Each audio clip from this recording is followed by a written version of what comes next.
ಅದು ಅಲ್ಲಿಗೆ ಮುಗಿದು 40,000 ಏನ್ ಮಾಡ್ತೀರಿ ಏನ್ ಮಾಡ್ಬೋದು ಹೇಳಿ. ನಾನು ಹೇಳಿದ್ರೆ 2010ರಲ್ಲಿ ಯಡಿಯೂರಪ್ಪನ ಕರ್ಕೊಂಡು ಹೋಗಿ ತೀರ್ಥಹಳ್ಳಿ ಸಂಶೋಧನಾ ಕೇಂದ್ರ ಉದ್ಘಾಟನೆ ಮಾಡಿಸಿದ್ದ. 15 ವರ್ಷ ಆಯ್ತು. ಅವರು ಇದ್ದಾರೆ, ನಾನು ಇದ್ದೀನಿ. ಸಂಶೋಧನಾ ಕೇಂದ್ರ ಕೂಡ ಎಲ್ಲಿದೆ ಅಲ್ಲಿದೆ. ದುಡ್ಡು ಬರ್ತಾನೆ ಇದೆ. ಪ್ರತಿ ವರ್ಷ ಏನ್ ಬರ್ಬೇಕು ಬರುತ್ತೆ. ಎಸ್ಟಾಬ್ಲಿಷ್ಮೆಂಟ್ ಕಾಸ್ಟ್ ಆಗುತ್ತೆ, ಕ್ಲೋಸ್ ಆಗುತ್ತೆ. ಅದರಿಂದ ಒಂದು ಪರ್ಮನೆಂಟ್ ಆಗಿ ನಮ್ಮ ಪ್ರಯತ್ನಗಳನ್ನ ನಾವು ಮತ್ತೆ ಬಿಟ್ವಿ. ನಾವು ತಪ್ಪು ನಮ್ಮದು ಇದೆ, ನಾವು ಬೇರೆಯವ್ರಿಗೆ ಹೇಳೋದು ಬೇಡ. ಯಾರು ಬಂದರೂ ಬಿಟ್ಟರು ಅಂತ ಪ್ರಶ್ನೆ ಇಲ್ಲ. ಪಕ್ಷಾತೀತವಾಗಿ ಮಾಡ್ಬೇಕು ಸರ್. ಮಾಡಿದ್ವಿ ಗೊಬ್ಬರಣ್ಣ. ನಾವು ನೀವು ಯೋಚನೆ ಮಾಡಿ ಕಡಿ ಬರೋದು ಅಲ್ಲಿಗೆ. ನಾವು ಯಾವ ಜಾತಿ ಅಂತಾನೆ ಬರೋದು. ನಾವು ಕಡೆಗೆ ಪಕ್ಷದ ಬಿಟ್ಬಿಡಿ ಯಾವ ಜಾತಿ ಅಂತಾನೆ ಬರೋದು. ನಾವು ಈಗ ಹುಟ್ಟಾಕನ ಸರ್. ಈಗ ಒಂದು ಅಡಿಕೆ ನಾನು ಮತ್ತೊಬ್ಬರು ನಾನು ಮಾತಾಡಿದ್ರೆ ಅಲ್ಲಿಗೆ ಬಂದ್ಬಿಡುತ್ತೆ, ಬ್ಲೇಮ್ ಆಗುತ್ತೆ. ನಾವು ನೀವು ಬಿಟ್ಟು ನೀವು ದಳ ಬಿಡಿ ನಾ ಕಾಂಗ್ರೆಸ್ ಬಿಟ್ಟಿ ಅಂದ್ರೂ ಕೂಡ ಕಡೆ ಬರೋದು ಅಲ್ಲೇ. ಇವರಿಬ್ಬರು ಹಳೆ ಇದು ಅಂತ ಹೇಳ್ತಾರೆ. ಜಿಲ್ಲೆ ತಿರುಗಿದ್ವಿ ಕಡೆಗೆ ಅಲ್ಲಿ ಯಾರ ಮೇಲ್ ಕೂತ್ಕೊಂಡು ಅದು ಹೋಯ್ತು. ಹೋಗ್ಲಿಲ್ಲ ಅದನ್ನ ಹೋಗ್ಲಿಲ್ಲ. ಅದು ಏನ್ ಪ್ರಕಾಶ ಈಗ ನಿಮ್ಮ ಜೊತೆಗೆ ನನ್ನ ಮನೆ ಈ ತೀರ್ಥಹಳ್ಳಿ ಸಂಶೋಧನಾ ಕೇಂದ್ರ ಸಕ್ಕರೆ ಇದೆ, ಅದಿದೆ. ಬಟ್ ಜಮೀನು ಇದೆ, ಟೋಟಲ್ ತೋಟಗಾರಿಕೆ ನಮ್ಮ ರಿಕ್ವೆಸ್ಟ್ ಏನಂತಂದ್ರೆ ಆ ತೋಟಕ್ಕೆ ಒಂದು ಕಾಂಪಿಟೆಂಟ್ ಆದ ಸೈಂಟಿಸ್ಟ್, ಈಗ ಬರೀ ಅಧಿಕಾರಿಗಳು ಅವ್ರನ್ನ ಬೇಡ, ಈ ರಾಜ್ಯಾದ್ಯಂತ ಯಾವ ಕಾಂಪಿಟೆಂಟ್ ಪೀಪಲ್ ಅವ್ರನ್ನ ಕರೆಸಿ ಒಂದು ಮಾಡೆಲ್ ಫಾರ್ಮ್ ಔಷಧಿ ನಾನು 300 ಗ್ರಾಮ್ ತೋರಿಸಿ, ಎಷ್ಟು ಗೊಬ್ಬರ ಹಾಕಬೇಕು ಅಂತ ತೋರಿಸಿ, ಅದು ಬರೋ ರೋಗನ ಹೆಂಗೆ ನಿಭಾಯಿಸಬೇಕು ಅಂತ ತೋರಿಸಿ, ಅದಕ್ಕೆ ಜೊತೆಗೆ ಏನೇನು ಬೆಳೆದ್ರೆ ಎಕನಾಮಿಕಲಿ ಬೆಟರ್ ಆಗುತ್ತೆ ಅಂತ ತೋರಿಸಿ ಒಂದು ಮಾಡೆಲ್ ಅನ್ನು ಕಟ್ಕೊಡಿಸಿ. ಅಷ್ಟನ್ನು ಮಾಡಿದ್ರೆ ನನಗನ್ಸುತ್ತೆ ಈಗ ಒಂದೇ ಸಾಕು. ನೀವು ಬೇರೆ ಎಲ್ಲಕ್ಕಿಂತ ಅದು ಉತ್ತರ ರೈತ ಬಂದು ನೋಡ್ತಾರೆ, ಓ ಇಷ್ಟೇ ಮಾಡಿದ್ದಾರೆ, ಇಷ್ಟೇ ಗೊಬ್ಬರ ಹಾಕಿದ್ದಾರೆ, ನಾವು ಅಷ್ಟೇ ಹಾಕೋಣ, ಇಷ್ಟೇ ಔಷಧಿ ಆಗಿ ಕಾಂಪಿಟೆಂಟ್ ಪೀಪಲ್ ನೀವು ಅದಕ್ಕೆ ಬೇಕಾಗಿರೋ ಖರ್ಚು ವೆಚ್ಚಗಳನ್ನ ಕೊಡುವಂತ ಸಮಸ್ಯೆ ಇದೆ ಸೊಸೈಟಿಗಳಿಗೆ. ಇದು ಇದೆ. ಅದಕ್ಕೆಲ್ಲ ಒಂದಷ್ಟು ಸರ್ಕಾರದಲ್ಲಿ ತಿದ್ದುಪಡಿ ಆಗಬೇಕು. ಇದಾಗಬೇಕು. ಕ್ಲೈಮೇಟ್ ಚೇಂಜ್ ಇಂಪ್ಯಾಕ್ಟ್ ನೋಡೋದಾದ್ರೆ ಅರೆಕರೆಂಟ್ ನಾವು ಥ್ರೂ ಫಿನಾಲಜಿಕಲ್ ಫೇಸಸ್ ಅಲ್ಲಿ ನಾವು ಮಿಸ್ ಮಾಡಿದ್ವಿ. ಡಾಟಾ ಇಲ್ಲ ನಮ್ಮ ಹತ್ರ, ಇದು ಅಂತ ಡಾಟಾ ಇಲ್ಲ ನಮ್ಮ ಹತ್ರ, ಯಾವ ಫೇಸ್ ಅಲ್ಲಿ ಅದಕ್ಕೆ ಇಂಪ್ಯಾಕ್ಟ್ ಆಗುತ್ತೆ ಅಂತ ಹೇಳಿ. ಜೊತೆಲಿ ಸಸಕ್ತ ಬಿಟ್ಟು ಕ್ಲೈಮೇಟ್ ಅಂತ ಹೇಳಿದ ಕೂಡಲೇ ಕ್ಲೈಮೇಟ್ ಚೇಂಜ್ ಅಂದ್ಮೇಲೆ ಕ್ಲೈಮೇಟ್ ಅಂತ ಹೇಳಿದ್ರೆ ಥರ್ಮಲ್ ಟಾಲರೆನ್ಸ್ ನಾವು ಸ್ಟಡಿ ಮಾಡಬೇಕಾಗುತ್ತೆ. ಥರ್ಮಲ್ ಟಾಲರೆನ್ಸ್ ಟೆಂಪರೇಚರ್, ಉಷ್ಣಾಂಶ ಆರ್ಗ್ಯಾನಿಸಮ್ದು ಯಾವ ಲೈಫ್ ಸ್ಟೇಜ್ ಅಲ್ಲಿ ಇರುತ್ತೆ ಅಂತ. ಫಾರ್ ಎಕ್ಸಾಂಪಲ್ ಈ ಕೊರಟೋಟ್ರೈಸಮ್ ಆಗಿರ್ಬೋದು, ಅಥವಾ sometime it acts as A pathogen as well as A storage fungi also. So ಈ ಫೇಸಸ್ ಅಲ್ಲಿ ಯಾವ ಫೇಸ್ ಅಲ್ಲಿ ಅದು ಆಕ್ಟಿವ್ ಆಗುತ್ತೆ. ಇವಾಗ ನಾವು ಫಂಗಿಸೈಡ್ ಸ್ಪ್ರೇ ಮಾಡ್ತೀವಿ. ಫಂಗಿಸೈಡ್ ಸ್ಪ್ರೇ ಮಾಡಿದಾಗ ಥರ್ಮಲ್ ಟಾಲರೆನ್ಸ್ ಏನಿದೆ ಪ್ಲಸ್ ಕೆಮಿಕಲ್ ಟಾಲರೆನ್ಸ್ ಏನಿದೆ ಅಂತ ಚೆಕ್ ಮಾಡಬೇಕು. ಸಮಸ್ಯೆ ಯಾರು ಮಾಡ್ಬೇಕಾಗಿದೆ, ಯಾಕಂದ್ರೆ ಇವರಿಗೆ ಲಿಮಿಟೆಡ್ ಆದಂತ ರಿಸೋರ್ಸ್ ಇದಾವೆ, ಯಾರು ಮಾಡ್ಬೇಕು ಅದು ಜೊತೆಯಲ್ಲಿ ಬೇಸಿಕ್ ಲ್ಯಾಬ್ರೇಟರಿ ಯೂಸ್ ಆಗುತ್ತೆ. ಫಾರ್ ಎಕ್ಸಾಂಪಲ್ ಇವಾಗ BSc ಮತ್ತೆ MSc ಮಾಡ್ತಕ್ಕಂಥ ಮಕ್ಕಳು ಪ್ರಾಜೆಕ್ಟ್ ವರ್ಕ್ ಅಂತ ಹೇಳಿ ಎಲ್ಲೆಲ್ಲೋ ಸುತ್ತಾಡ್ತಾರೆ, ಯಾವ್ದಾದ್ರು ಎಕ್ಸ್ಪೆರಿಮೆಂಟ್ ಮಾಡ್ತಾರೆ, they end up with something, ಏನೋ ಒಂದು ಡ್ಯಾಶ್ ಅಂತ ಫುಲ್ ಸ್ಟಾಪ್ ಮಾಡಿರ್ತಾರೆ, ಕಂಟ್ರೋಲ್ C ಕಂಟ್ರೋಲ್ V ಮಾಡಾಗುತ್ತೆ. ಸೊ ಅವರ ಏರಿಯಾದಲ್ಲಿ ಇರ್ತಕ್ಕಂಥ ಸ್ಯಾಂಪಲ್ ನ ಸ್ಟಡಿ ಮಾಡಿದ್ರೆ, ಫಾರ್ ಎಕ್ಸಾಂಪಲ್ ನಾವು ಇವಾಗ ಫಿನಾಲಜಿ ಅಂತ ಸ್ಟಡಿ ಮಾಡ್ತಿದ್ದೀನಿ. ನಾನು ಕಳೆದ 20 ವರ್ಷದಿಂದ ಸ್ಟಡಿ ಮಾಡ್ತಾ ಇದ್ದೀನಿ. ಎಲ್ಲೆಲ್ಲಿ ಫಾರೆಸ್ಟ್ ಟ್ರೀಸ್ ಪಕ್ಕದಲ್ಲಿ ಅರೆಕನಟ್ ಪ್ಲಾಂಟೇಶನ್ ಇದೆ, ಫಾರೆಸ್ಟ್ ಟ್ರೀಸ್ ಇಂದು ರೆಸ್ಪಾನ್ಸ್ ಯಾವಾಗ ಚೆನ್ನಾಗುತ್ತೆ ಆ ಟೈಮಲ್ಲಿ ಇಲ್ಲಿ ಅರೆಕನಟ್ ಇಂದು ಪಾಲಿನೇಷನ್ ರೇಟ್ ಸ್ವಲ್ಪ ಕಡಿಮೆ ಆಗುತ್ತೆ. ಇದನ್ನ ಈಗಾಗಲೇ ನಾನು ನೆಮ್ಮಾರಲ್ಲಿ ಮತ್ತು ಶೃಂಗೇರಿಯಲ್ಲಿ ಅಧ್ಯಯನ ಮಾಡಿದ್ದು ನಮ್ಮ ಹತ್ರ ಮಾಹಿತಿ ಇದೆ. ಸೊ ಇದ್ರ ಜೊತೆಯಲ್ಲಿ ಸೋಲಾರ್ ಇನ್ಸುಲೇಷನ್ ಅಂತ ಹೇಳ್ತೀವಿ ನಾವು, ಎಲ್ಲಿ ಸನ್ಲೈಟ್ ಪೆನೆಟ್ರೇಷನ್ ಪಕ್ಕ ಇರುತ್ತೆ. ಸೊ ಎಡ್ಜ್ ಎಫೆಕ್ಟ್ ಇರುತ್ತೆ. ನಿಮ್ಗೆ ಫಾರ್ ಎಕ್ಸಾಂಪಲ್ 5 ಎಕರೆ ಅಥವಾ 10 ಎಕರೆ ಅರೆಕನಟ್ ಪ್ಲಾಂಟೇಶನ್ ತಗೊಂಡ್ರೆ ಎಡ್ಜಲ್ಲಿ ಎಲ್ಲಿರುತ್ತೆ ಅಲ್ಲಿ ಇನ್ಸಿಡೆನ್ಸ್ ಇಸ್ ವೆರಿ ಲೆಸ್, ನಿಮಗೆ ಇನ್ಸಿಡೆನ್ಸ್ ಕಡಿಮೆ ಇದೆ. ವೆರಾಸ್ ದ ಬಫರ್ ಝೋನ್ ಕೋರ್ ಝೋನಿಗೆ ಬಂದ ಕೂಡಲೇ ಇನ್ಸಿಡೆನ್ಸ್ ಜಾಸ್ತಿ ಆಗುತ್ತೆ. ಸೊ ಅಗೈನ್ ನಾವು ಮತ್ತೆ ಸಾಯಿಲ್ ಮೈಕ್ರೋಫ್ಲೋರಾದ ಫಿನಾಲಜಿ ಸ್ಟಡಿ ಮಾಡಬೇಕಾಗುತ್ತೆ. ಸಾಯಿಲ್ ಮೈಕ್ರೋಫ್ಲೋರಾದಲ್ಲಿ ಯಾವುದೇ ಮೈಕ್ರೋ ಆರ್ಗಾನಿಸಮ್ ಇರುತ್ತೆ, ಯಾವಾಗ ರಿಪ್ರೊಡ್ಯೂಸ್ ಆಗುತ್ತೆ, ಯಾವಾಗ ಅದರದ್ದು ಕೊನಿಡಿಯಾ ಸ್ಪೋರ್ಸ್ ಇದು ಡಿಟರ್ಮೈಸೆಟ್ಸ್, ಇದು it's very difficult to know. But ಅದಲ್ಲದೆ ಕೆಲವೊಂದು ಫಂಗಲ್ ಸ್ಪೋರ್ಸ್ ಇನಿಬಿಟ್ ಮಾಡ್ತಾ ಇದೆ ವಿತಿನ್ ದ ಇಕೋಸಿಸ್ಟಮ್ ಅಲ್ಲಿ ಆಗ್ತಾ ಇದೆ. ಇವತ್ತು ನಾವು ಕೊರಟೋಟ್ರೈಸಮ್ ಸ್ಪೀಶೀಸ್ ಏನ್ ಹೇಳ್ತೀವಿ, it's nothing but A pathogen as well as A storage fungi ಏನಾದ್ರು ವರ್ಕ್ ಮಾಡುತ್ತೆ. ಸೊ ಸಮ್ ಬೇಸಿಕ್ ಎಕ್ಸ್ಪೆರಿಮೆಂಟ್ಸ್ ಇವಾಗ ಫಾರ್ ಎಕ್ಸಾಂಪಲ್ ಮಕ್ಕಳನ್ನ ಸ್ಟೂಡೆಂಟ್ಸ್ ನ ಇನ್ವಾಲ್ವ್ ಮಾಡ್ಕೊಂಡು ಒಂದೊಂದು ಏರಿಯಾದಲ್ಲಿ ಒಂದು 5 ಎಕರೆ 3 ಎಕರೆ 10 ಎಕರೆ ಅವ್ರ ತೋಟ ಏನಿದೆ ಆ ತೋಟದಲ್ಲಿ ಏನಾಗ್ತಾ ಇದೆ, ಯಾವಾಗ ಇನ್ಸಿಡೆನ್ಸ್ ಬರುತ್ತೆ ಅನ್ನೋದ ಜಸ್ಟ್ ಒಂದು ಸಿಂಪಲ್ ಅಬ್ಸರ್ವೇಷನ್. ನಾವು ಈಗಾಗಲೇ ಅದನ್ನ 1200 ಮಕ್ಕಳ ಹತ್ರ ಮಾಡಿಸ್ತಾ ಇದೀವಿ phenological observations. One can do science without laboratory ಅಂತ ಹೇಳಿ. ನಾನು ಹೇಳ್ಬೇಕು, ಇವೆಲ್ಲದೂ ಒಂದಕ್ಕೆ ಸಮಗ್ರವಾದ ರಿಸರ್ಚ್ ಇನ್ಫ್ರಾಸ್ಟ್ರಕ್ಚರ್. ರಿಸರ್ಚ್ ಇನ್ಫ್ರಾಸ್ಟ್ರಕ್ಚರ್ ಅಂದ್ಬಿಟ್ರೆ ಲ್ಯಾಬೊರೇಟರಿ ಇರಬೇಕು, ಡೆಡಿಕೇಟೆಡ್ ಮಲ್ಟಿ ಡಿಸಿಪ್ಲಿನರಿ ಟೀಮ್ ಬೇಕಾಗ್ತವೆ, ಪ್ರೋತ್ಸಾಹ ಬೇಕಾಗ್ತವೆ. ಅದನ್ನ ನೀವು ಎಷ್ಟೇ ಮಾಡಿದ್ರೆ ನಾನು ಅದಕ್ಕೆ I was the first establishment officer ನಾನೇ ಆಗಿದ್ದು ತೀರ್ಥಹಳ್ಳಿಗೆ. ಸಿಗೋದಿಲ್ಲ. ಇವರಿಂದ ಅಲ್ಲಿ ಹೋಗೋದೇ ಕಷ್ಟ, ಇಲ್ಲಿ ಪಾಠ ಮಾಡಬೇಕು ಅಂತಾದಾಗ. ಆಗಿರೋದ್ರಿಂದ ಅದಕ್ಕೆ ನಾನು ಬೋರ್ಡ್ ದೃಷ್ಟಿಯಿಂದ ಬರೋದು ಅಂತ ಆದಲ್ಲಿ ಇನ್ಫ್ರಾಸ್ಟ್ರಕ್ಚರ್ ಇರ್ತವೆ ನೋಡಿ. ಸಂಶೋಧನೆ ಅಂದ ತಕ್ಷಣ ಬಿಲ್ಡಿಂಗ್ ಮಾತ್ರ ಅಂತಲ್ಲ, ಮಲ್ಟಿ ಡಿಸಿಪ್ಲಿನರಿ ಟೀಮ್ ಬೇಕಾಗ್ತದೆ. ಕೃಷಿಗೆ ಬೇಕಾಗಿದ್ದು ಒಂದು ಅಂತಲ್ಲ, ಇವರು ಪೆಥಾಲಜಿಸ್ಟ್, ಈಗ ಮೈಂಡ್ ಡಿಸೀಸ್ ಬರ್ಬೋದು ಅಂತ ಹೇಳ್ತಾರೆ. ಎಂಟಮಾಲಜಿಸ್ಟ್ ಬೇಕಾಗ್ಬೋದು, ಅಗ್ರೋನಾಮಿಸ್ಟ್ ಬೇಕಾಗ್ತದೆ, ಸಾಯಿಲ್ ಕೆಮಿಸ್ಟ್ ಬೇಕಾಗ್ತವೆ, ಪ್ಲಾಂಟ್ ಫಿಸಿಯಾಲಜಿಸ್ಟ್ ಬೇಕಾಗ್ತವೆ, ಮಲ್ಟಿ ಟೀಮ್ ಬೇಕಾಗ್ತದೆ, ಅವರಿಗೆ ಹಣಕಾಸು ಬೇಕಾಗ್ತದೆ. ಅದೆಲ್ಲಕ್ಕಿಂತ ಹೆಚ್ಚಾಗಿ ಲ್ಯಾಬೊರೇಟರಿ ಮತ್ತು ಆ ಒಂದು ರಿಸರ್ಚ್ ಡೈರೆಕ್ಷನ್ ಕೊಡತಕ್ಕಂಥ ವ್ಯವಸ್ಥೆ ಬೇಕಾಗ್ತದೆ. ಅವೆಲ್ಲ ಇದ್ರೆ ಮಾತ್ರ ಆಗ್ತವೆ ಹೊರತು ಯೂನಿವರ್ಸಿಟಿ ಹೇಳ್ತದೆ ಇವ್ರು ಪಾಠ, ಯೂನಿವರ್ಸಿಟೀಸ್ ಆರ್ ಮೆಂಟ್ ಫಾರ್ ಪಾಠ ಮಾಡಕ್ಕೆ, ಟೀಚಿಂಗ್ಗೆ. ಪಾಪ ಇವರೇನ ಕಷ್ಟಪಟ್ಟು ಮಾಡ್ತಾರೆ.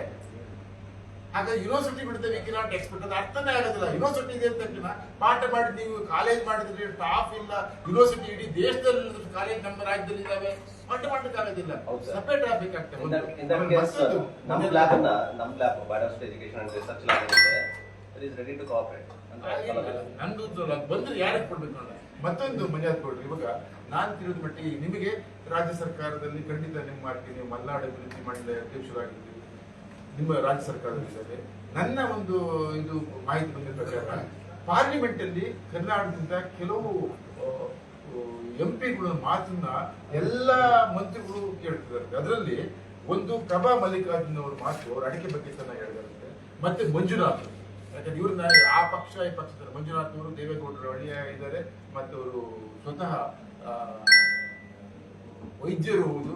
ಇಂಥ ಒಬ್ಬರಿಬ್ಬರು ತೆಗೆದದ್ದೇ ಆದಲ್ಲಿ ಪಾರ್ಲಿಮೆಂಟ್ ರೇಸ್ ಮಾಡೋದು ಅಂತ ಆದಲ್ಲಿ ಬಹಳ ಹೆಲ್ಪ್ ಆಗ್ತಿರ್ತಾರೆ. ನೀವು ರಾಜ್ಯ ಸರ್ಕಾರಕ್ಕೆ ನಿಯೋಗ ಒಳ್ಳೆಯ ಒಂದು ನಮ್ಮ ಕರ್ನಾಟಕದಿಂದ ಪ್ರೆಸೆಂಟ್ ಮಾಡತಕ್ಕಂಥ ಎಂಪಿಗಳು ಕೊನೆಯದಾನು ಹೇಳ್ತಿರಲ್ಲ, ದೇವೇಗೌಡರು ಯಡಿಯೂರಪ್ಪನೂ ಗಮನದಲ್ಲಿ ಇಟ್ಕೊಂಡಿದ್ದಾರೆ. ಯಾಕಂದಾಗ ಅವರಿಬ್ಬರಿಗೂ ಬಹಳ ಕೇಂದ್ರ ಸರ್ಕಾರದಲ್ಲಿ ನೇರವಾಗಿ ಪ್ರಭಾವ ಇದೆ. ನಿಮ್ನೆಲ್ಲ ಒಟ್ಟು ಸೇರ್ಬಿಟ್ಟು ಸಮಗ್ರ ಪರಿಹಾರ ಖಂಡಿತ ನಿಮ್ಮ ನೇತೃತ್ವದಲ್ಲಿ ನಿಮಗೆ ಒಂದು ಮಲ್ನಾಡು ಅಭಿವೃದ್ಧಿ ಮಂಡಳಿ ಇದೆ, ಡಿಸಿಸಿ ಬ್ಯಾಂಕ್ ಅಲ್ಲಿ ಇದ್ರಿ, ಸಹಕಾರ ರಂಗದಲ್ಲಿ ಇದ್ರಿ, ಖಂಡಿತವಾಗಿ ನೀವು ತೆಗೆದುಕೊಳ್ಳಬಹುದು. ಆಗಲಿ ಸ್ವಲ್ಪ ಮುಂದುವರಿಯೋಣ. ಯಾಕಂದ್ರೆ ಇಲ್ಲಿ ಏನೋ ಸ್ವಲ್ಪ ಪ್ರೋಗ್ರೆಸ್ ಆಗಲಿ. ಇದು ಒಂದು ಭಾಗ ನಾವು ಅಲ್ಲ, ಅವ್ರು ಹೇಳಿದ್ದು ನಾಳೆ ಗಮನದಲ್ಲಿ ಇಟ್ಕೊಂಡು ಅವರು ಏನ್ ಸಲಹೆ ಕೊಟ್ಟಿದ್ದಾರೆ ಇಟ್ಕೊಂಡ್ಬಿಟ್ಟು ನೋಡೋಣ. ಈಗ ಸಂಶೋಧನಾ ಕೇಂದ್ರನೇ ಲ್ಯಾಬ್ ಮಾಡಿ ಅಲ್ಲಲ್ಲ, ಅದಕ್ಕೆ ಮಾಡ್ಬೇಕು ಅಂತ ಈಗ ಒಂದು ಕೋಆಪರೇಟಿವ್ ಇಲ್ಲ ಅದು ಸರ್ಕಾರದೆಲ್ಲ ಕಂಡೀಷನ್ಸ್ ಇರುತ್ತೆ. ನೋಡಿ, ನಿಮ್ಗೆ ಗೊತ್ತಿದೆ ಇಲ್ಲೋ, ಇವರೊಂದು ಇದು ಬಹಳ ಇಂಪಾರ್ಟೆಂಟ್ ವಿಚಾರ. ನ್ಯಾಷನಲ್ ಸೈಂಟಿಫಿಕ್ ಕಮಿಟಿ ಆಗಿದೆ. ಅದು ಶೋಭಾ ಕಾಮರಾಜ್ ಅವರು ಕೃಷಿ ಮಂತ್ರಿಗಳಾಗಿದ್ದಾಗ ಇವ್ರ ಪ್ರಕಾರ 220 ಕೋಟಿನ ಕೊಟ್ಟಿದ್ದಾರೆ, ರಿಲೀಸು ಆಗಿದ್ದಾರೆ. ಕೇಂದ್ರ ಸರ್ಕಾರ ಅಡ್ಡ ಹಾಕಿದೆ. ಅದು 220. ಇವ್ರ ಪ್ರಕಾರ ಪ್ರತಿಯೊಂದು ಇದರಲ್ಲಿ ಸಂಶೋಧನೆ ಮಾಡುವಂತಲ್ಲ ಪರಿಹಾರ ಇದೆಯಲ್ಲ, 2 ರೀತಿ ಪರಿಹಾರ ಇಟ್ಟಿದ್ದಾರೆ. ಒಂದು ನ್ಯೂಟ್ರಿಟ್ ಮ್ಯಾನೇಜ್ಮೆಂಟ್, ಮತ್ತೊಂದು ರೋಗಗಳಿಗೆ ಟ್ರೀಟ್ಮೆಂಟ್ಗಳು, ಮತ್ತೆ ಸುಡೋದು ಗಿಡೋದೆಲ್ಲ ಉಳಿಸಿಬಿಟ್ಟು 1 ಎಕರೆಗೆ 43,000 ರೂಪಾಯಿ ಆಗುತ್ತೆ ಇವ್ರ ಲೆಕ್ಕಾಚಾರ. ಅದ್ರ ಪ್ರಕಾರ 220 ಕೋಟಿ ರಿಲೀಸು ಆಗಿದ್ದಾರೆ. ಅಲ್ಲಿ ಕೇಂದ್ರ ಸರ್ಕಾರ ಅಡ್ಡ ಹಾಕಿದ್ದಾರೆ. ಯಾವುದೇ ಬೆಳೆಗೆ 1,500 ರೂಪಾಯಿಗಿಂತ ಹೆಚ್ಚು ಕೊಡೋ ಅವಕಾಶನೇ ಇಲ್ಲ ಅಂತ. ಅಷ್ಟು ಸುಲಭ ಆಗಿಲ್ಲ. ಯಾಕಂದ್ರೆ ಒಂದು ಸಂಶೋಧನೆ ಮಾಡೋದು ಅಂತ ಅದನ್ನ ಸರಿಯಾದ ರೀತಿ ICR ವ್ಯವಸ್ಥೆ ಮೂಲಕ ಹೋಗ್ಬೇಕು, ಕೇಂದ್ರ ಸರ್ಕಾರದ ಕೃಷಿ ಮಂತ್ರಾಲಯ ಮೂಲಕ ಬರ್ಬೇಕಾಗ್ತದೆ. ಹಾಗಾಗಿ ಅದನ್ನೊಂದು ವ್ಯವಸ್ಥೆಯಲ್ಲಿ ಮಾಡಬೇಕು ಅಂತ ಹೇಳ್ತಿದ್ದಲ್ಲ. ಕೇಂದ್ರ ಮತ್ತು ರಾಜ್ಯ ಸರ್ಕಾರಗಳನ್ನ ಕನ್ವಿನ್ಸ್ ಮಾಡಬೇಕು. ಸಮಸ್ಯೆ ಗಂಭೀರವಾಗಿದೆ. ಸಮಸ್ಯೆ ಗಂಭೀರ ಅಂದ್ರೆ ಪರಿಹಾರಗಳು ಗಂಭೀರವಾಗಿಬಿಡ್ತವೆ. ಅದು ಮುಖ್ಯವಾಗಿದೆ. ಇವೆಲ್ಲ ಬಂದ್ಬಿಡ್ತವೆ. ಮತ್ತೊಂದು ನಾನು ಹೇಳಕ್ ಮಾಡ್ಬಿಟ್ಟೆ. ಈಗ ನಮ್ಮ ಕೈ ಕೆಳಗಿರ್ತಕ್ಕ ಒಂದು NRC ಸ್ವಲ್ಪ ದೀರ್ಘ ಆಗ್ಬೋದು. ನಾನು ಶ್ರೀಧರ್ ಶಿವಮೊಗ್ಗದ್ದು ಅದಕ್ಕೆ R4 ಬಿಡಿ ಐನೋ ಬೆಟ್ಟದಲ್ಲಿ ಇನ್ನೊಂದು ಹೇಳ್ಸು. ಈಗ ವಿಟ್ಲ ರಿಸರ್ಚ್ ಸ್ಟೇಷನ್ ಇದೆಯಲ್ಲ, ಈಗ ನಮ್ಮ ಅಡಿಕೆ ರಿಸರ್ಚ್ ಸ್ಟೇಷನ್ ಸಂಶೋಧನೆ ಬರ್ತಕ್ಕಂಥದ್ದು CPCR ಬಿಟ್ಟದ್ದು. ಅದೇ ಅವ್ರಿಗೆ ಏನಾಗಿದೆ, ಅದು ಹೋಟೆಲ್ ಇರೋದ್ರಿಂದ ಅವರಿಗೆ ತೆಂಗು ಬಹಳ ಮುಖ್ಯ ಆಗಿದೆ, ಗೇರು ಮುಖ್ಯ ಆಗಿದೆ, ಅಡಿಕೆಗೆ ಅವ್ರ ಸಮಸ್ಯೆ ಇಲ್ಲ. ಹಾಗೆ ಮಾಡ್ತೇವೆ. ಅದು ಬಂದು ಅವ್ರದ್ದು ಒಂದು ಭಾಗ ಬಹುಶಃ ನಾಯಕ ಹೋಗ್ತಾರೆ ಕಂಡ ವಿಟ್ಲ ರಿಸರ್ಚ್ ಸ್ಟೇಷನ್ ಇದೆಯಲ್ಲ, ಅದನ್ನು ಸಂಪೂರ್ಣವಾದಂತ ಅಡಿಕೆ ಆಧಾರಿತ ರಿಸರ್ಚ್ ಸ್ಟೇಷನ್ ಮಾಡತಕ್ಕಂಥದ್ದು ಕೇಂದ್ರದ ಸಂಪೂರ್ಣ ಸಹಕಾರ ಸಿಗುತ್ತೆ. ತೀರ್ಥಹಳ್ಳಿ ರಾಜ್ಯ ಸರ್ಕಾರ ಕೊಡಬೇಕು, ಇವರಿಗೆ ಸಂಬಳ ಕೊಡೋದು ದುಡ್ಡಿಲ್ಲ, ಇವರು ರಾಜ್ಯ ಸರ್ಕಾರ ಕೊಡ್ತಾರೆ. ತೀರ್ಥಹಳ್ಳಿಗೆ ಇದನ್ನು ಯೋಚನೆ ಮಾಡಿ.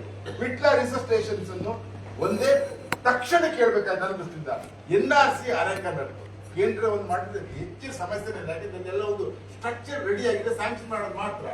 ಅಥವಾ ವಿಟ್ಲ ಅಡಕ ರಿಸರ್ಚ್ ಸ್ಟೇಷನ್ ಅನ್ನು ವಿಟ್ಲ ರಿಸರ್ಚ್ ಸ್ಟೇಷನ್ಸ್ ಅನ್ನು ಸಂಪೂರ್ಣ ಅರೆಕ ರಿಸರ್ಚ್ ಸ್ಟೇಷನ್ ಆಗಿ ಮಾರ್ಪಾಡಿ ಅದಕ್ಕೆ ಬಲ ಕೊಡ್ತಕ್ಕಂಥದ್ದು, ಹಣ ಕೊಡ್ತಕ್ಕಂಥದ್ದು ತಕ್ಷಣಕ್ಕೆ ಮಾಡ್ಬೋದು. ಆಮೇಲೆ ದೀರ್ಘಾವಧಿಯಲ್ಲಿ ನೀವು ಅಡಿಕೆ ಮಳ್ಳಿನೂ ನೋಡಕ್ಕೆ ಅಂತ ಹೋಗಿ, ಆಮೇಲೆ ನಮ್ಮಲ್ಲಿರ್ತಕ್ಕಂಥ ಅಡಿಕೆ ಟಾಸ್ಕ್ ಫೋರ್ಸ್ ಗಟ್ಟಿನೂ ಮಾಡಿ ಎಲ್ಲ ರೀತಿಯಲ್ಲೂ ನಡೀಲಿ. ಇದಕ್ಕೆ ಮಲ್ಟಿ ಎಲ್ಲ ಪಕ್ಷಗಳಿಂದ ಪಕ್ಷಾಂತರ ತಗೊಂಡು ಹೋಗುವಂಥದ್ದು ಆ ಶಕ್ತಿ ನಿಮಗಿದೆ, ಹೇಳ್ಕೊಡ್ಬೇಕಾದ್ರೆ ಪ್ರಕಾಶ್ ಆಕ್ಚುಲಿ ಈಗ ಏನ್ ಹೇಳ್ತಾ ಇದ್ರೆ ಲಾಂಗ್ ಟರ್ಮ್ ಆಗ್ತಾ ಇದೆ ಇದೆಲ್ಲ. ಈ ಶಾರ್ಟ್ ಟರ್ಮ್ ಅಲ್ಲಿ ಏನಾದ್ರು ಮಾಡ್ಲಿಕ್ಕೆ ಸಾಧ್ಯ ಆಗುತ್ತಾ ಯೋಚನೆ ಮಾಡಿ? ಅದು NRC ಅಲ್ಲ, ಅದು ಶಾರ್ಟ್ ಟೈಮ್ ಆಗುವಂತದ್ದಲ್ಲ, ಅದು ಲಾಂಗ್ ಟೈಮ್ ತಗೊಳ್ತದೆ. ನಾನು ಹೇಳ್ತಾ ಇರೋದು ಈ ಇನಿಷಿಯೇಟ್ ಮಾಡ್ಲಿಕ್ಕೆ ನೀವು ಸಿದ್ಧ ಇದ್ರೆ, so will ready to do this kind of thing. DCC ನಾನು ಸಪೋರ್ಟ್ ಮಾಡಿದ್ರೆ start now it's today it's we can start. ಏನೇನು ಹೇಳ್ತಾ ಇದ್ದಾರೆ we can start that one. ಇದು ನನ್ನ ಒಪಿನಿಯನ್. ಈಗ ನಾವು ವಿಚಾರ ಮಾಡ್ತಾ ಇರೋದು, ಈಗ ಅಡಿಕೆ 24 ಜಿಲ್ಲೆಗಳಲ್ಲಿ 1,000 ಎಕರೆಗೆ ಜಾಸ್ತಿ ಬೆಳೀತಾ ಇರ್ತಕ್ಕಂಥ ಇಟ್ಟಿದ್ದಾರೆ ಸರ್. ನಾವು ಮಲೆನಾಡಲ್ಲಿ ಪರ್ಟಿಕ್ಯುಲರ್ಲಿ, ಯಾಕಂದ್ರೆ ನಾವು ಏನೇ ಯೋಜನೆ ತಂದ್ರು ಈ 24 ಜಿಲ್ಲೆಗಳು ಸಹ ಇದರ ಲಾಭವನ್ನು ಪಡ್ಕೊಳ್ಳೋದಿಲ್ಲ. ಈಗ ಒಂದು ಬೆಳೆ ವಿಮೆ ಆಗಿರಲಿ, ಯಾವುದೇ ಯೋಜನೆ ಆಗಿರಲಿ, ನಾವು ಮಲೆನಾಡಿಗಾಗಿ ಹೋರಾಟ ಮಾಡಿ ಎಲ್ಲ ತರಿಸ್ತೀವಿ. ಆದ್ರೆ ಅದರ ಲಾಭ ಪಡ್ಕೊಳ್ತಾ ಇರ್ತಕ್ಕಂಥವ್ರು ಉಳಿಕೆ ಜನರು ಜಾಸ್ತಿ ಆಗಿರ್ತಾರೆ. ಈ ಸಲ ಬೆಳೆಸಿ ಮೇಲೆ ಜಾಸ್ತಿ ಚೆನ್ನಾಗಿ ಬೆಳೆ ವಿಮೆ ಬಂದಿದೆ, ಅಥವಾ ಸೌಲಭ್ಯಗಳು ಅಡಿಕೆ ಬೆಳೆಗಾರರಿಗೆ ಮೆಕನೈಸೇಷನ್ ಆಗಿದೆ. ಬೆಳೆ ಅವ್ರಿಗೆ ಜಾಸ್ತಿ ಹೋಗಿದೆಯಾ? ಶುಂಠಿಗೆ ಹೋಗಿದೆ ಸರ್, ಶುಂಠಿಗೆ ಹೋಗಿದೆ. ಅಲ್ಲ, ಇವನ್ ಮೆಕನೈಸೇಷನ್ ಆಗಿದೆ. ಕೊಟ್ಟಿದ್ದಾರೆ ಸರ್ ಅದು ಶುಂಠಿಗೆ ಹೋಗಿರೋದು, ಅಡಿಕೆಗಲ್ಲ. ಅಡಿಕೆಗೆ ಹೋಗಿದೆಯಾ? ಶುಂಠಿಗೆ ಹೋಗಿರೋದು ಸರ್. ಈಗ ನಾವು ಹೇಳೋದು ಪ್ರತಿಯೊಂದು ಇಂಟಿಗ್ರೇಟೆಡ್ ಆಗಿ ಈಗ ಒಂದು ಮೆಕನೈಸೇಷನ್ ಆಗಿದೆ ಸರ್, ಡ್ರಿಪ್ ಇರಿಗೇಷನ್ ಆಗಿರಲಿ. ಈಗ ನಮ್ಮ ಮಲೆನಾಡಲ್ಲಿ ತಗೊಳ್ತಾ ಇರತಕ್ಕಂಥ ರೈತರಿಗಿಂತ 100 ಪಟ್ಟು ಜಾಸ್ತಿ ಡ್ರಿಪ್ ಇರಿಗೇಷನ್ಗೆ ಸಬ್ಸಿಡಿ ಎಲ್ಲ ಬೇರೆಯವ್ರು ಮಾಡ್ತಾರೆ. ಸೊ ನಾವೇನಾದ್ರು ಇಲ್ಲೇನು ವಿಚಾರ ಮಾಡ್ಬೇಕಾಗಿದ್ರೆ, ಈ ಮಲೆನಾಡು ಏರಿಯಾಕ್ಕೆ ಪರ್ಟಿಕ್ಯುಲರ್ ಆಗಿ ಏನು ಪ್ರೆಸಿಷನ್ ಫಾರ್ಮಿಂಗ್ ಬೇಕು ಅಡಿಕೆಗೆ, ಮುಖ್ಯವಾಗಿ ಸಬ್ಸರ್ಫೇಸ್ ಡ್ರೈನೇಜ್ ಆಗಿರ್ಬೋದು, ಮಲ್ಚಿಂಗ್ ಶೀಟ್ಗಳಾಗಿರ್ಬೋದು. ಆಮೇಲೆ ಬಹಳಷ್ಟು ಈಗ PKV ನಾವು ಕೆಲವೊಂದು ಇಂಡಿಜಿನಸ್ ಟೆಕ್ನಾಲಜಿನ ಈಗ ಹಿಂದೆ ಉದ್ಯೋಗಿಸ್ತಕ್ಕಂಥದ್ದನ್ನು ಉದ್ಯೋಗ ಖಾತೆಗಳು ತರೋದಕ್ಕೆ ಸಾಧ್ಯತೆ ಇದೆ. ಯಾಕಂದ್ರೆ ಮಣ್ಣು ಬಹಳ ಬೇಕು ಸರ್. ಯಾಕಂದ್ರೆ ನಮ್ಮಲ್ಲಿ ಇಷ್ಟು ಮಳೆ ಬಿದ್ದಾಗ ಮಣ್ಣಲ್ಲಿ ಯಾವುದೇ ರೀತಿ ಸತ್ವಗಳು ಏನು ಉಳಿದಿರೋಲ್ಲ. ನಾವು 8-10 ವರ್ಷಕ್ಕೆ ಒಂದ್ಸಲ ತೋಟಕ್ಕೆ ಮಣ್ಣು ಹಾಕಿಸ್ತಕ್ಕಂಥದ್ದು, ಈ ಎಲ್ಲ ಆಕ್ಟಿವಿಟೀಸ್ ನಾವೆಲ್ಲ ಬ್ಯಾಂಕ್, DCC ಬ್ಯಾಂಕ್ ಇಂದ ಎಲ್ಲದಕ್ಕೂ ಡೆವಲಪ್ಮೆಂಟ್ ಲೋನ್ಸ್ ಎಲ್ಲ ಕೊಡ್ತಾ ಇದ್ದೀವಿ. ಆದ್ರೂ ಅದನ್ನ ಒಂದು ಉದ್ಯೋಗ ಖಾತ್ರಿ ಫ್ರೇಮ್ ವರ್ಕ್ ಅಲ್ಲೋ ಆ ತರ ಏನಾದ್ರು ಒಂದು ವಿಶಿಷ್ಟವಾಗಿ ಏನಾದ್ರು ಒಂದು ಯೋಜನೆಗಳು ಈ ಮಲೆನಾಡಿ ಸೂಟಬಲ್ ಆಗಿ ತಗೊಬಂದ್ರೆ ಮಾತ್ರ ಹೆಚ್ಚು ಸೂಕ್ತ ಆಗ್ಬೋದು ಅಂತ. ಆಮೇಲೆ ಸ್ವಲ್ಪ ನಾವು ಈಗ ಹಿಂದೆ ಅಡಿಕೆ ರೆಜ್ಯುನೇಷನ್ಗೆಲ್ಲ ಕೊಡ್ತಾ ಇದ್ರು. ಈಗ ಈ ರೆಜ್ಯುನೇಷನ್ ಪ್ರೋಗ್ರಾಮ್ ತೆಗೆದಿದ್ದಾರೆ. ಸೊ ಆ ತರ ಫ್ರೇಮ್ ವರ್ಕ್ ಇರ್ತಕ್ಕಂಥ ಕೆಲವೊಂದು ಪ್ರೋಗ್ರಾಮ್ಗಳು ಈಗ ಸಬ್ಸರ್ಫೇಸ್ ಡ್ರೈನೇಜ್ 2020ರಲ್ಲಿ ಅಪ್ರೂವಲ್ ಆಗಿತ್ತು. ಈಗ ಒಂದು 4 ವರ್ಷದ ನಂತರ ಅದು ನಡೀತಾ ಇಲ್ಲ. ಏನಂತ ರಾಜ್ಯದ ರೆಜ್ಯುನೇಷನ್ ಇದು ಟೋಟಲಿ NRH ಒಳಗೂ ಮಾಡ್ತಾ ಇದ್ವಿ. ಇದನ್ನ ಮೊದಲು ಇದರಲ್ಲೂ ಕೊಡ್ತಾ ಇದ್ದಾರೆ ಸರ್. ಸೊ ನರೇಗಾದಲ್ಲೂ ಕೊಡ್ತಾ ಇದ್ರೆ, NHM ಅಲ್ಲೂ ಅವಕಾಶಗಳನ್ನು ಮಾಡ್ಕೊಳ್ಬೋದು ಸರ್. ಯಾಕಂದ್ರೆ ಕ್ಯಾಶು ಕೊಡ್ತಾ ಇದೀವಿ, ಮ್ಯಾಂಗೋ ಕೊಡ್ತಾ ಇದೀವಿ. ಸೊ ಆ ಥರ ಕೆಲವೊಂದು, ಯಾಕಂದ್ರೆ ಬಹಳ ತೋಟಗಳು ಬಹಳ ಸಫರ್ ಆಗಿದ್ದಾವೆ, ಮತ್ತೆ ಹೊಸದಾಗಿ ರೀಪ್ಲಾಂಟಿಂಗ್ ಮಾಡುವಂತ ಪರಿಸ್ಥಿತಿ ಒಳಗಿದ್ದಾವೆ ಸರ್ ಮಲೆನಾಡಿನ ಕೆಲವೊಂದು ತೋಟಗಳು. ಸೊ ಆ ಬಗ್ಗೆನೂ ಸ್ವಲ್ಪ ವಿಶೇಷ ಗಮನ ಇಟ್ಟುಕೊಂಡು ನಾವು ಪ್ರೋಗ್ರಾಮ್ ಫ್ರೇಮ್ ವರ್ಕ್ ಮಾಡಬಹುದು. ಯಾಕಂದ್ರೆ ನಾವು ಮಾಡಿದ ಫ್ರೇಮ್ ವರ್ಕ್ ಬೇರೆಯವ್ರಿಗೆ ಬಹಳ ಸೂಟಬಲ್ ಆಗ್ತದೆ ಸರ್. ಬಯಲುಸೀಮೆಯವರಿಗೆ ಬೇರೆ ಕಡೆ ಬಹಳ ಅನುಕೂಲ ಪಡ್ಕೊಳ್ಳುವಂತ ಸಾಧ್ಯತೆಗಳು ಇರ್ತದೆ. ಅಧ್ಯಕ್ಷ ಸರ್ಕಾರದ್ದು ಪಾಲಿಸಿ ಮಾಡುವಾಗ ಬರೀ ಶಿವಮೊಗ್ಗ ಜಿಲ್ಲೆ ಅಂತ ಮಾಡಕ್ಕೆ ಅಲ್ಲ ಅಧ್ಯಕ್ಷ, ಯಾವುದೇ ಪಾಲಿಸಿಗಳು ಇನ್ ಜನರಲ್ ಒಂದು ನಿಮಿಷ. ನಾ ಮೊನ್ನೆ ಶಿವಾನಂದ ಕಳ್ವೆ ಅವ್ರದ್ದೊಂದು ಇದನ್ನ ನೋಡ್ತಾ ಬಂದಿದ್ದೆ. ಅದರೊಳಗೆ 1934ರಲ್ಲಿ ಸಿದ್ದಾಪುರದಲ್ಲಿ ಈ ಎಲೆ ಚುಕ್ಕಿ ರೋಗದ ಸಂಬಂಧಪಟ್ಟಾಗೆ ಅವರು ಮಾತಾಡಿದ್ದಾರೆ ಶಿವಾನಂದ ಕಳ್ವೆ. ನಾವು ಶಿರ್ಸಿ ಕಡೆಯವ್ರನ್ನು ಸೇರಿಸ್ಕೊಂಡು ತಗೊಂಡಿದ್ದೆ. ಒಂದು ಪ್ರಯತ್ನ ಮಾಡ್ಬೋದು ನೋಡಿ, 1 ಇಯರ್ ಅಥವಾ 2 ಇಯರ್ ಮೊರಟೋರಿಯಂ ಕೊಟ್ಟು ನಾವು ಈ ಎಲೆ ಚುಕ್ಕಿ ರೋಗ ಇರುವಂಥ ಏರಿಯಾಗಳು, ಯಾಕೆಂದರೆ ವಿದರ್ಭ ಪ್ಯಾಕೇಜ್ ಕೊಟ್ಟಂಥ ಸಂದರ್ಭದಲ್ಲೂ ಕೂಡ ಅದೇ ರೀತಿಯಲ್ಲಿ ಕೊಟ್ಟಿದ್ದು. ಆ ರೀತಿಯ ಮಾರಟೋರಿಯಂ ಕೊಟ್ಕೊಂಡು ನಂತರದಲ್ಲಿ ಕಾಫಿ ಅಥವಾ ಯಾಲಕ್ಕಿಯನ್ನು ನಾವು ಕೊಡುವಂಥ ಕೆಲಸಗಳನ್ನು ಮಾಡೋದಕ್ಕೆ ಏನು ಮಾಡ್ಬೋದು, ಕಾಫಿ ಬೋರ್ಡು ಅಥವಾ ಸ್ಪೈಸಸ್ ಬೋರ್ಡ್ ಜೊತೆಗೆ ಸೇರಿಸ್ಕೊಂಡು. ಯಾಕೆಂದರೆ ನಾವು ಹಳದಿ ಎಲೆ ಹೋಗೋದಕ್ಕೆ ಜಾಸ್ತಿ ದಿವಸ ಏನು ಬೇಡ, ನಮಗೆ ಹೋದ್ಮೇಲೆ ನಾವೇನು ಮಾಡೋಕ್ಕಾಗೋದಿಲ್ಲ. ಆದ್ದರಿಂದ ಅದಕ್ಕಿಂತ ಮುಂಚಿತವಾಗಿ ಯೋಚನೆ ಮಾಡೋದಾದ್ರೆ ಒಂದು 2 ಇಯರ್ಸ್ ಮಾರಟೋರಿಯಂ ಅವರಿಗೆ ಬಟ್ಟೆ ಕಟ್ಕೊಳ್ಳೋದು ಅಥವಾ ಹಸಲು ಕಟ್ಟೋದಕ್ಕೆ 1-2 ವರ್ಷ ಮುಂದಾಕಿ ಕೊಡೋದು, ಆ ರೀತಿಯ ಮಾರಟೋರಿಯಮನ್ನು ಆ ರೈತರಿಗೆ ಕೊಡ್ಬೋದು. Because 80% of the farmers have lost their income, that's true. But ನಾವೇನು ಮಾಡ್ತೇವೆ, ಆ್ಯಸ್ ಎ ಸಂಘ ಆಗಿ ನಮಗೆ ಅವುಗಳನ್ನು ಎಲ್ಲೂ ಕೂಡ ನಮ್ಗೆ ಏನೂ ಮಾಡಲಿಕ್ಕೆ ಇಲ್ಲದಿದ್ದಂಥ ಅವಕಾಶ ನಮಗಿಲ್ಲ. ನಾವು ಸರ್ಕಾರ ಏನು ಹೇಳುತ್ತೆ ಅದೇ ಥರ ನಡ್ಕೊಡ್ಬೇಕಾಗುತ್ತೆ, ಅಲ್ಲಿ ಇಕ್ಕಟ್ಟಿಗೆ ಬರ್ತೀವಿ. ಹಾಗಾದಂಥ ಆ ರೀತಿಯ ಕೆಲಸಗಳನ್ನು ಮಾಡಿದಾಗ ನಾವು ಬೇರೆ ಬೆಳೆಗಳಿಗೆ ಇನ್ ಬಿಟ್ವೀನ್ ಅವ್ರಿಗೆ ಹೋಗ್ಲಿಕ್ಕೆ ಅವಕಾಶ ಮಾಡಬೇಕಾಗುತ್ತಾ? ಅಡಿಕೆ ಮೇಲೆ ಇಷ್ಟು ಡಿಪೆಂಡೆಂಟ್ ಆದಾಗ. ಯಾಕೆಂದರೆ ಬಯಲುಸೀಮೆ ಕಡೆಗೆ ನೀವು ಹೇಳಿದ್ರಿ ತೆಲಂಗಾಣ ಈ ಪ್ರಮಾಣದಲ್ಲಿ ಹೋಗ್ತಿದೆ ಅಂದರೆ, ಈ ಪ್ರಮಾಣದಲ್ಲಿ ಹೋಗ್ತಿದೆ ಅಂದರೆ ಅಡಿಕೆ ಉಳಿಯೋ ಪ್ರಮಾಣ ಎಷ್ಟು? But coffee needs more shelter. ಹಾಗಾಗಿ ಆ ರೀತಿಯಲ್ಲಿ ಯೋಚನೆ ಮಾಡಲಿಕ್ಕಾಗುತ್ತೆ ಅನ್ನೋದು ನಾವು ಸಹಕಾರಿ ಸಂಘಟನೆಗಳು ಯೋಚನೆ ಮಾಡಿದರೆ ನಾವೇನು ಮಾಡ್ಬೋದು, ನಾವು ಮಾಡಲಿಕ್ಕೆ ರೆಡಿ ಇರ್ತೇವೆ. ನಾವು ನಮ್ಮ ರೈತರನ್ನ ಬಿಟ್ಕೊಡೋಕ್ಕಾಗಲ್ಲ. ಬಟ್ ಇಲ್ಲಿ ಏನು ಮಾಡ್ಬೋದು ಅನ್ನೋದು ಯೋಚನೆ ಮಾಡೋಣ, ಅದನ್ನು ಅಂದಾಜು ಮಾಡ್ಬೋದು ಅಂತ ಅನ್ಸುತ್ತೆ ನನಗೆ. ಸಿರ್ಸಿ ಅವ್ರನ್ನು ಕೂಡ ಕಾನ್ಫಿಡೆನ್ಸ್ ತಗೊಳ್ಳೋದು ಒಳ್ಳೆಯದು. ಯಾಕೆಂದರೆ ನನಗೆ ಗೊತ್ತಿರೋ ಹಾಗೆ 36,000 ಹೆಕ್ಟೇರ್ಸಲ್ಲಿ ಅರೌಂಡ್ 14,000 ಹೆಕ್ಟೇರ್ಸಲ್ಲಿ ಅಲ್ಲಿ ಬೆಳೆ ಎಲೆಚುಕ್ಕಿ ರೋಗ ಇದೆ ಅಂತ ಇದೆ ಅಲ್ಲಿ.